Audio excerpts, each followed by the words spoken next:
tal? Bienvenidos a Poder Judicial Conecta, que se transmite a través del portal Regeneración y de las redes sociales del Poder Judicial del Estado de Oaxaca. No olviden seguirnos en Facebook, nos encuentran como Tribunal Superior de Justicia de Oaxaca y en Twitter como @TSJ Oaxaca. Muchas gracias por acompañarnos una vez más. El día de hoy contamos con la presencia de la licenciada María del Carmen González Tellaeche. Ella es psicóloga del Centro de Justicia Alternativa del Poder Judicial del Estado de Oaxaca y viene hoy a hablarnos de un tema que es la intervención psicológica como herramienta de los procesos restaurativos. Suena un poco complejo, pero aquí vamos a saber un poco de qué trata este tema. Licenciada, muchas gracias por acompañarnos el día de hoy. No, gracias a ustedes por la invitación. Pues estaremos platicando de este tema, y es que la justicia restaurativa consiste en un medio de gestión de conflictos que coloca el diálogo como la base del proceso. ¿Es correcto? Así es. Pero bueno, vamos a entrar de lleno porque nos causa un poquito de conflicto ahí saber qué es un proceso restaurativo.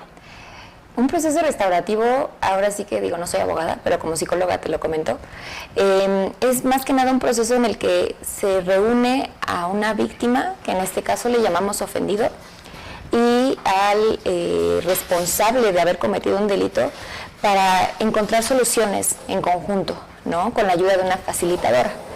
Esto obviamente sucede después de que llega el responsable al juzgado, se le dicta sentencia, el juez solicita el apoyo de la facilitadora y entonces es cuando ya se contacta tanto a las víctimas, ya sea directas o indirectas, porque pues también en casos, por ejemplo, de feminicidio, homicidio, o por ejemplo cuando son menores de edad, se requiere del representante legal de esa persona. O por ejemplo, si hubo un fallecimiento, pues los familiares de esa víctima son quienes intervienen en el proceso y se les reúne para que pueda llevarse a cabo pues este proceso restaurativo y que se busca más que nada que el responsable asuma lo que hizo, asuma sus responsabilidades, ahí donde sacamos la personalidad restaurativa, que asumamos la responsabilidad de lo que hicimos, y también para escuchar las necesidades de la persona ofendida o de la persona que fue víctima de la situación. Licenciada, yo sé que vamos a hablar en materia de psicología, pero nada más para que la gente le quede bien claro, porque luego en estos días hemos hablado mucho de lo que es la mediación, justicia alternativa, y para que les quede bien claro, el proceso restaurativo es la consecuencia de haber llegado a la mediación, ¿es correcto? No. La mediación es muy diferente al proceso restaurativo. Digamos que en la mediación, por ejemplo, no está permitido que hay situaciones de violencia, se lleve a cabo un proceso de mediación.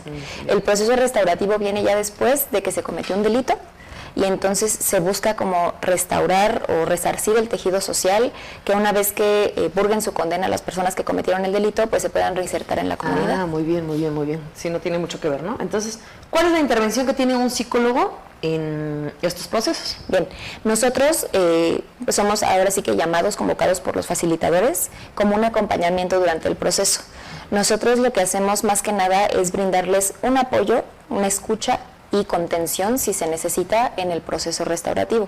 ¿Por qué? Porque muchas veces en las reuniones se llevan a cabo reuniones primero por separado, reuniones en individual, para ver si las personas están dispuestas, tienen la voluntariedad, que es algo muy importante para que se lleve a cabo un proceso restaurativo, y ya una vez que ellos aceptan, entonces se empieza a trabajar con ellos para prepararlos para enfrentar el proceso, porque pues muchas veces no es fácil tener al agresor o al ofensor enfrente, ¿no? Sobre todo si fue alguien que me hizo daño o le hizo daño a algún familiar, y sobre todo si se perdió a ese familiar.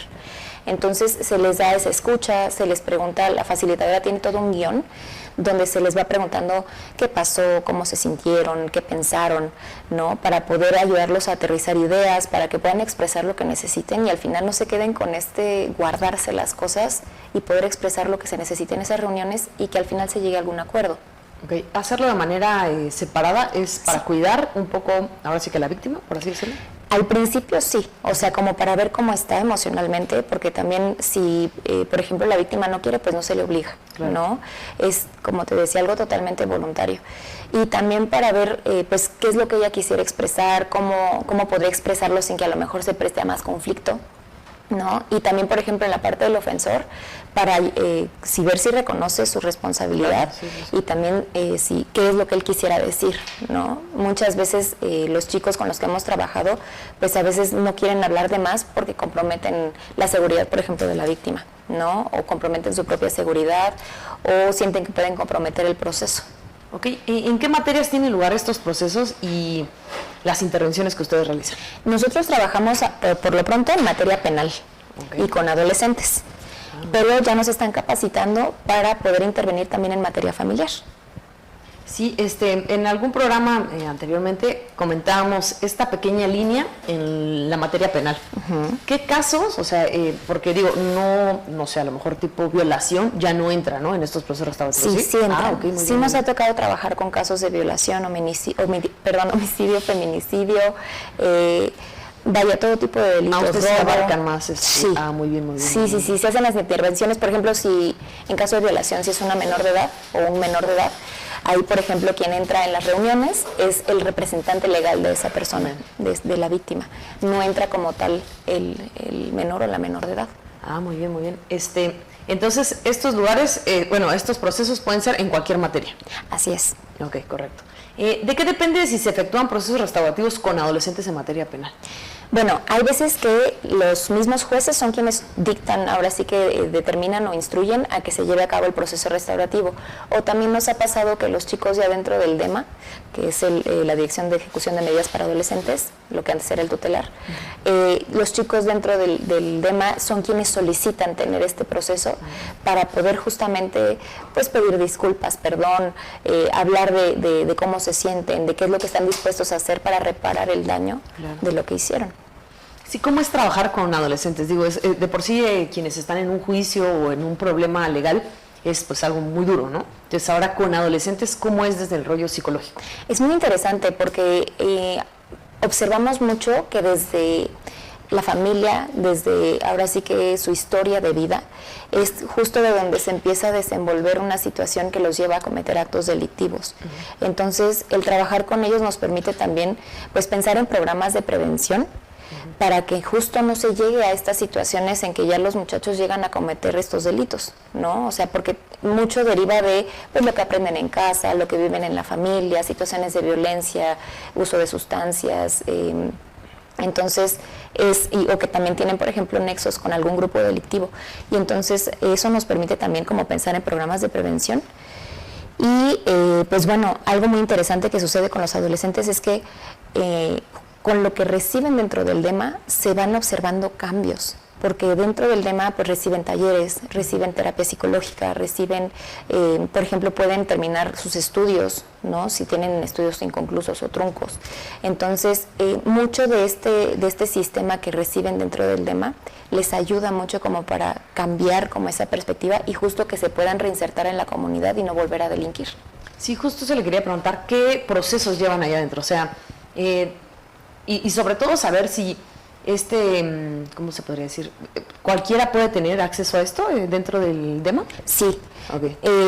Ahora sí que no se les obliga como tal, pero sí deben de llevar talleres, por ejemplo, llevan talleres de carpintería, de panadería, hay chicos que tejen bolsas, que hacen hamacas, les enseñan música, llevan talleres de terapia de psicología, llevan, por ejemplo, pláticas de cocida, de derechos humanos, ¿no? Llevan como muchos talleres y capacitaciones precisamente para prepararlos para cuando salgan de ahí. Y también,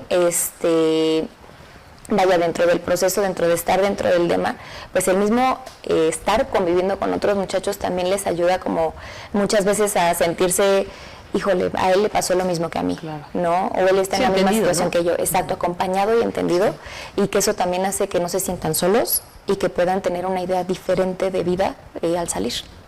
Hablando específicamente de adolescentes, que es ahorita el tema que estamos tocando, desde el ámbito psicológico, sí, ¿qué técnicas utilizan ustedes para llegar a ellos? Porque digo, de por sí el adolescente es un poco cerrado, ¿no? Sí, al principio puede ser complicado, sobre todo porque se sienten bajo la lupa, claro, ¿no? Se sienten observados, se sienten interrogados y pues ahí se trata de generar confianza, de que ellos se sientan con la confianza para poder expresar lo que necesiten. Les aclara que es un proceso confidencial, que lo que hablan con la facilitadora y conmigo se queda dentro de esas reuniones, no sale de ahí, y que también pues a la hora de escucharlos, de ir preguntándoles sobre su historia y qué pasó y cómo fue, por qué lo llegaste a hacer, ellos mismos empiezan a sensibilizarse en el tema y ya permite que vayan abriéndose poco a poco. El objetivo principal entonces del proceso restaurativo en estos casos, ¿cuál sería? Más que nada, que los adolescentes puedan reconocer lo que hicieron, que asumen la responsabilidad y también a partir de ello vean cómo van a reparar el daño, ¿no? Hay veces que es la misma necesidad de ellos el expresarse, ¿no? El explicar qué fue lo que pasó, o también las víctimas llegan a preguntar, bueno, dime por qué lo hiciste, cómo fue, por qué a ella o a él, ¿no? Y entonces eso les da la oportunidad a los muchachos de aclarar. Nos ha tocado casos que en las audiencias previas a estos procesos restaurativos los muchachos no hablan. Entonces las víctimas o los que bien se son afectados se quedan con muchas dudas o tienen un concepto o una idea de los muchachos que muchas veces es erróneo. Sí. Entonces estos procesos también ayudan a que vean esa otra parte y que también puedan expresar sus necesidades y que los muchachos puedan ver cómo van a cubrir esas necesidades. Se tiene que llegar o se busca llegar a un acuerdo, claro, ¿no? Hago esta pregunta porque reiteradamente la gente que nos ve llega a comentar, ¿no? Yo oí en el programa que hacen este tipo de procesos, ¿no? Si alguna persona que nos esté viendo tiene algún adolescente que esté en el DEMA y dice, bueno, yo quiero que él se acerque a este tipo de procesos, ¿cómo lo solicitan o es obligatorio que se les dé a ellos en el momento de que estén ahí? A veces se les menciona durante las audiencias, pero si no, los mismos adolescentes pueden solicitarlo. Me parece que lo solicitan a través de oficios con sus defensores, con quienes tienen asignados como defensores. Hacen el documento donde solicitan que quieren participar en un proceso restaurativo. Y ya se hace el contacto con la facilitadora se encarga también de contactar a las víctimas o ofendidos y entonces se ve si quieren participar en el proceso. Muy bien, para todos los que tuvieran esta duda, ahí está la respuesta, pero también los invito a que se comuniquen a Justiciatel 800-719-2232, ahí con mucho gusto los van a atender y les resolverán todas sus dudas respecto a este tema o cualquier tema relacionado al Poder Judicial del Estado de Oaxaca. Licenciada, hablando ya un poco más de manera general sobre el proceso restaurativo, ¿qué otras técnicas se utilizan en estos procedimientos, principalmente para que las partes acepten la intervención de un psicólogo, ¿no? Más que nada la escucha, ¿no? El ofrecerles un espacio seguro, y de confidencialidad para poder hablar de la situación. Y también lo que se busca es que pues ellos quieran hacerlo. Como te digo, la voluntariedad es algo importantísimo para que sí se pueda llevar a cabo. Si alguna de las partes no quiere hacerlo, pues no se hace. Hay momentos en que sí tenemos que hacer intervenciones en crisis, por ejemplo, porque dentro de las reuniones, ya sea previas, que son las reuniones por separado, o las reuniones en conjunto, pues sí puede haber algún desborde emocional, ¿no? Puede haber recuerdos, removemos a lo mejor alguna herida. Se trata de no revictimizar, ¿no? Pero pues al final emocionalmente movemos. Entonces ahí se hacen intervenciones en crisis, hacemos la escucha, observamos cómo están las personas para hacer ahora sí que, valga la redundancia, las intervenciones pertinentes. Licenciada, pero hablando directamente de las técnicas, ¿tienen algún nombre en específico desde el área psicológica? Pues es que podemos hacer varios tipos de intervención. Por ejemplo, nosotros estamos especializadas en lo que es la terapia Gestalt. También tenemos preparación en lo que es intervención en crisis, ¿no? Okay. Hay veces que podemos hacer lo que llamamos desde la terapia cognitivo-conductual una técnica que se llama aproximaciones sucesivas, que es justamente lo que se busca en las reuniones previas, que poco a poco se vaya preparando al ofendido, a la víctima, a irse acercando al delincuente, al responsable de la situación, pues para que no haya ahora sí que situaciones más desagradables y que en lugar de ayudar perjudiquemos. Ok, en este sentido entonces son situaciones que han requerido un tratamiento especial, ¿no? Pues un tratamiento previo, ¿no? Okay, bien. Hay personas que incluso cuando sufren de alguna situación, pues sí acuden afortunadamente a terapia. Hay quienes no, y por eso en las reuniones previas se va preparando la persona, ¿no? A través de la escucha, el acompañamiento, la validación de emociones, ¿no? El entender por qué se sienten como se sienten, qué es lo que quieren decir, ¿no? Para que se sientan comprendidos, acompañados y que entonces puedan expresarse con mayor apertura. Entonces, en esta línea, ¿cómo podemos sensibilizar a la gente? Para que no piensen que el hecho de llegar a un proceso restaurativo o perdonar a la persona que los agredió es impunidad. Ok. No se trata de que la sentencia se disminuya o que se disculpe ya la situación y ya hagamos como que no pasó. Claro. Sino al contrario, es asume tu responsabilidad y qué vas a hacer al respecto para poder resarcir el daño, no reparar el daño.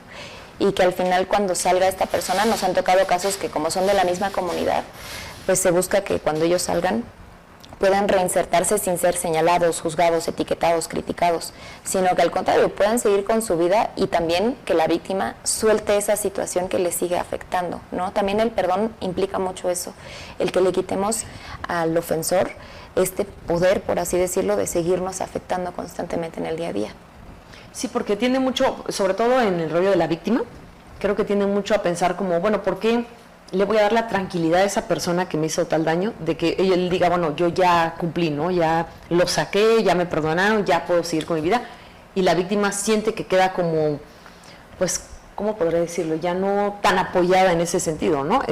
La intención es lograr que las personas sepan que no consiste en eso el proceso. Sí, no, para nada, no se trata de hacer omiso el delito, ni disculpar lo que sí pasó, sino más que nada es como suelto esa parte, como claro, ya no voy a permitir que me siga afectando, ¿no? Pero de ninguna manera quiere decir que hacemos que como que el delito no pasó o se reduce la sentencia, para nada, ¿no? O sea, por eso los chicos ya este proceso se lleva justo cuando ya recibieron una sentencia, no antes, ¿no? O sea, ya ellos están purgando una condena cuando empiezan este proceso.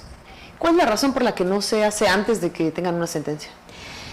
Porque tiene que haber este reconocimiento de responsabilidad y tiene que haber si ya, ahora sí que la prueba de que sí se cometió un delito, ¿no? Bien. Como para ya poder ver, bueno, ahora qué sigue después de que ya pasó, y entonces ahora qué vamos a hacer después, ¿no? Porque eventualmente los chicos salen del DEMA. Sí, ¿y realizan el psicólogo un trabajo de seguimiento en estos procesos? No, nosotros como tal no. Dentro de las reuniones previas y conjuntas sí hacemos acompañamiento, pero una vez que se termina el proceso, que ya llegan a un acuerdo si es posible, los chicos llevan un seguimiento dentro del DEMA. Ahí sí les dan un acompañamiento psicológico, terapia, ¿no? Para justo el manejo de emociones. Hay chicos que después de tener estas reuniones en conjunto sí salen afectados y dentro del DEMA es que reciben esa contención emocional. Muy bien, y digo, con su experiencia, ¿considera que se han incrementado los conflictos a partir de la pandemia y cuáles consideran que sean las causas? Sí, yo siento que se han aumentado a partir de la pandemia. Al final la pandemia nos llevó a un cambio importantísimo, digo, era un fenómeno que no ocurría desde hace muchos años. Claro, sí.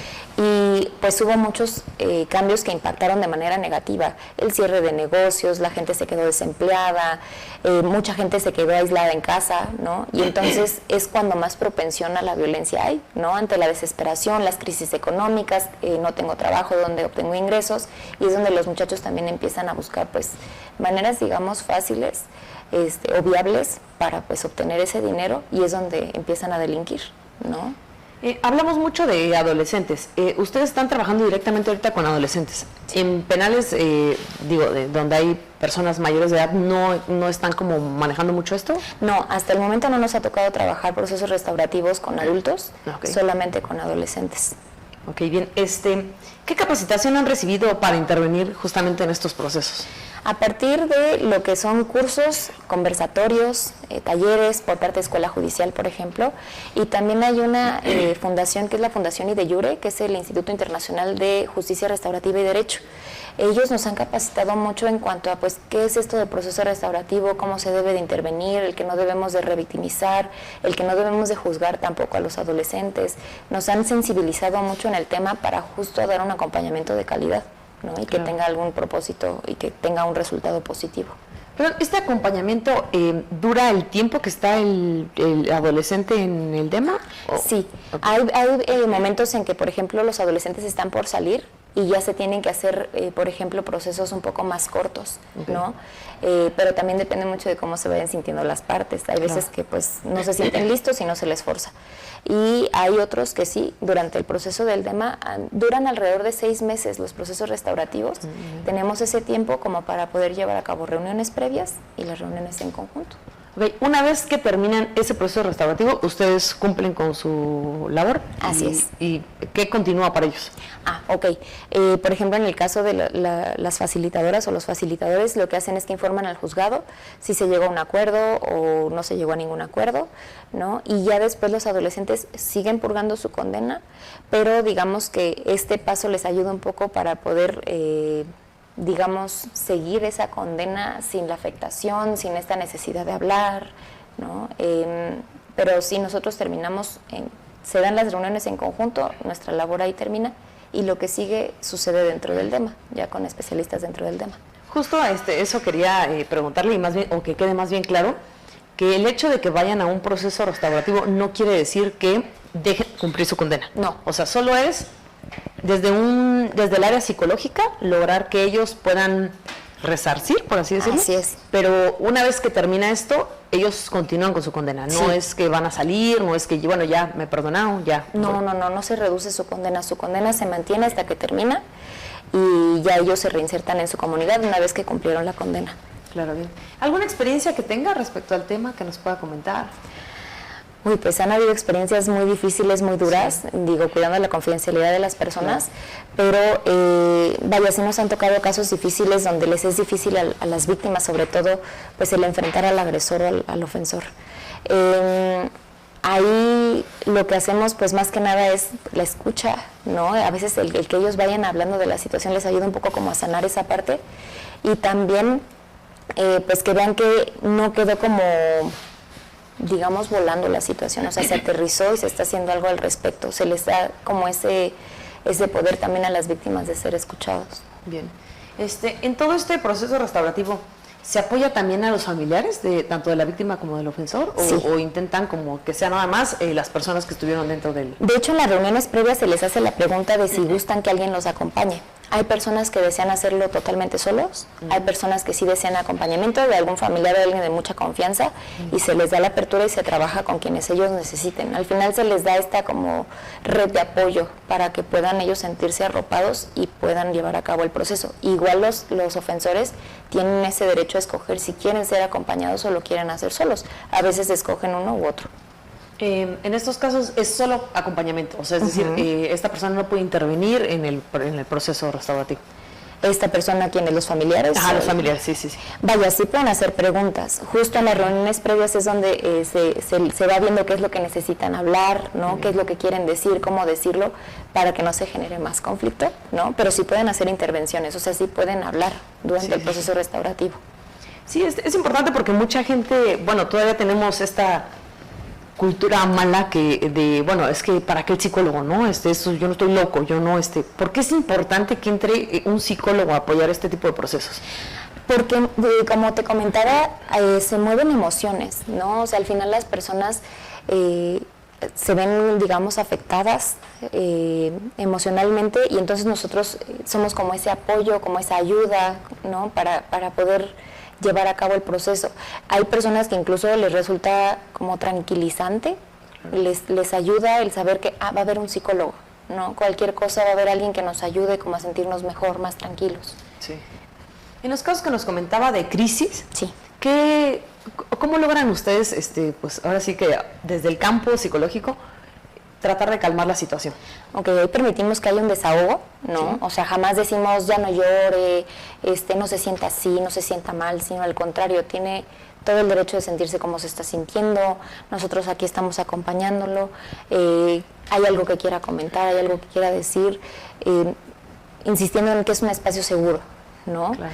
Ya una vez que hacen este desborde emocional, a veces necesitamos de algunos ejercicios de respiración, ¿no? Para poder ahora sí obtener la calma, que muchas veces viene después del desahogo, y entonces ya se les pregunta si ya se sienten listos o todavía necesitan un espacio, ¿no? Ha habido momentos en que sí el desborde emocional es llanto por un buen rato, claro, por unos minutos, y ya cuando la persona se siente lista va regresando la calma, ¿no? Pero ahí estamos acompañando. Bien, hablamos mucho de adolescentes y quisiera saber si el proceso restaurativo, bueno, hablamos que también es en muchas materias, ¿no? Hablando en casos de temas familiares que tienen que ver con divorcios, patria potestad, ¿cómo intervienen ustedes? Como te comentaba, apenas estamos en proceso de capacitación, bien, todavía no entramos ahora sí que en la práctica como tal, bien, ¿no? Pero lo que se busca es justamente un proceso similar, que a pesar de que haya habido daño, conflictos, pues las personas puedan dialogar y llegar a acuerdos, ¿no? Bien. Ahora sí que saliéndonos un poco del tema, sí, ¿cómo logran, bueno, platicábamos de pronto con muchos jueces justo en materia familiar, cómo, pues ahora sí que no intervenir emocionalmente en los casos, porque eso puede nublar un poco la vista, ¿no? También creo que en el área de la psicología, dentro de los procesos restaurativos, es importante que ustedes se mantengan un poco, pues no se involucren tanto, ¿no? Sobre todo cuando hablamos de niños y adolescentes, uno tiende mucho a, pues, este rollo sentimental que da, ¿no? Sí, también nos mueve a nosotros. Claro, sí. ¿Cómo logran? Digo, entiendo que tienen desde la carrera vienen con esto, ¿no? Pero ¿cómo lograr que no te afecte, ¿no? Por así decirlo. Nosotros, como psicólogos, tenemos la obligación, por ética, de llevar nuestro propio proceso terapéutico por fuera. Bien. Para justamente no involucrarnos, no engancharnos con lo que le esté pasando al paciente. Claro. ¿no? Entonces, eso nos permite mantener, digamos, cierto margen para no rebasar, y entonces ahí sí generar incluso una afectación, ¿no? Porque ya no estaríamos siendo objetivos, ya no estaríamos siendo lógicos, sino más emocionales, y no ayudaríamos. Entonces, lo ideal, incluso hasta para los jueces, para todas las personas involucradas, sería que se sometieran a un proceso psicológico para que conocieran cómo es el tema, qué es lo que pasa, cómo se lleva, que no es algo mágico, y que entonces pudieran tener como ya un aterrizaje de emocional, por ejemplo, para poder intervenir con mayor objetividad. Claro, de esta manera aclaramos que es un proceso neutral, ¿no? Las personas que intervienen fuera de la víctima o el ofensor son personas que están capacitadas para mantenerse de una postura neutral, y que lo que buscan en sí es ser como un intermediario, por así decirlo, ¿no? Licenciada, hace un momento nos comentó de los programas de prevención que deben tener, sobre todo con adolescentes. En esta materia, ¿cómo que se está realizando? Pues, por ejemplo, nosotros llevamos a cabo lo que son talleres para concientizar sobre el bullying, por ejemplo, ¿no? Desde las escuelas se empieza a ver cómo los adolescentes empiezan a relacionarse, a resolver conflictos, y desde ahí puede ser una buena forma como para intervenir. También damos lo que es mediación escolar, que es justo darle las herramientas a los jóvenes para que ellos mismos puedan aprender a mediar, a resolver, ¿no? Sin caer en mayor conflicto, sin llegar a la violencia, y que pues justamente vayan aprendiendo el tema del diálogo, ¿no? Sí. Estableciendo ahora sí que, o priorizando el tema de la paz, ¿no? El diálogo y la paz. Sí, es muy importante inculcar desde pequeños, ¿no? Cómo solucionar nuestros conflictos, ¿no? Para no caer justo en esto, ¿no? Que ya cuando somos adultos ya todo queremos llegar a un juicio. Licenciada, por último, ¿algún mensaje que le quiera dar a la sociedad sobre este servicio o los que ofrece Justicia Alternativa? Sí, claro. El Centro de Justicia Alternativa ofrece lo que son procesos de mediación, que son procesos previos a caer en una situación de juicio, demanda, para que las partes puedan mediar, para que las partes puedan resolver.